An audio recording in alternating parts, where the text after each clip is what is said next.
The Cryptic Journal. Megan was a diligent college student, often spending late nights in the university library.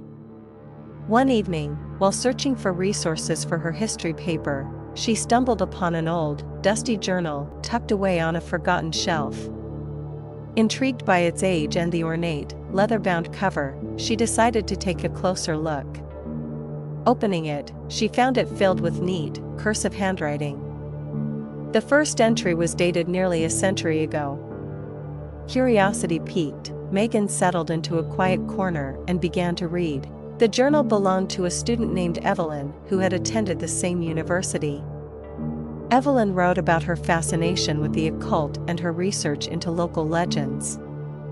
She described how she had become obsessed with a particular story about a supernatural entity that supposedly haunted the campus. As Megan read, she found herself drawn into Evelyn's world, captivated by the detailed accounts of eerie occurrences and strange sightings. Evelyn's entries became increasingly disturbing as she detailed her encounters with the entity. She described seeing shadowy figures out of the corner of her eye and hearing whispers when she was alone. One entry mentioned a cold presence that seemed to follow her, watching her every move. Despite the fear, Evelyn continued her research, determined to uncover the truth. Megan felt a chill run down her spine as she read these entries, the library suddenly feeling much colder and darker. Over the next few days, Megan couldn't shake the feeling of being watched. She began noticing subtle changes in her surroundings. Books moved from their original places, cold drafts in closed rooms, and flickering lights. At first, she tried to rationalize these occurrences, attributing them to stress and lack of sleep. But as the days went on, the experiences became more intense and harder to ignore. It felt as though Evelyn's story was coming to life around her.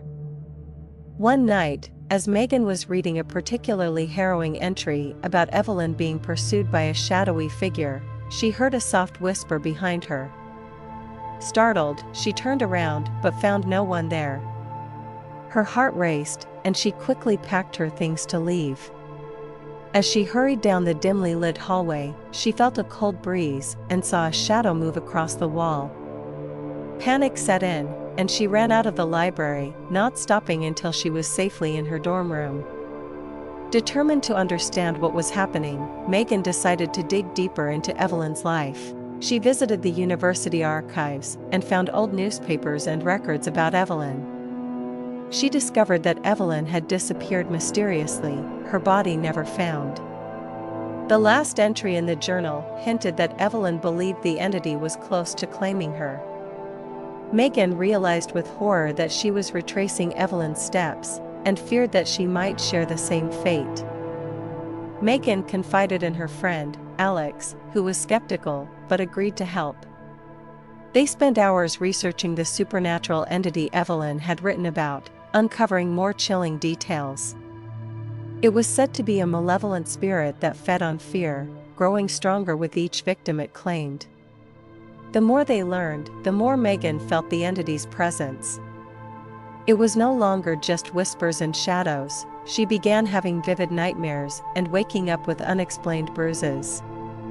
One evening, while Megan and Alex were in the library, they found an old map of the campus, with a hidden room marked on it. Believing it could hold the key to ending the haunting, they decided to explore it. As they navigated the dark, dusty corridors beneath the library, the sense of dread grew stronger. Finally, they found the hidden room, filled with ancient books and strange artifacts. In the center was a large, ornate mirror covered in dust. Megan felt an overwhelming urge to uncover the mirror. As she wiped away the dust, her reflection distorted, and she saw a shadowy figure standing behind her.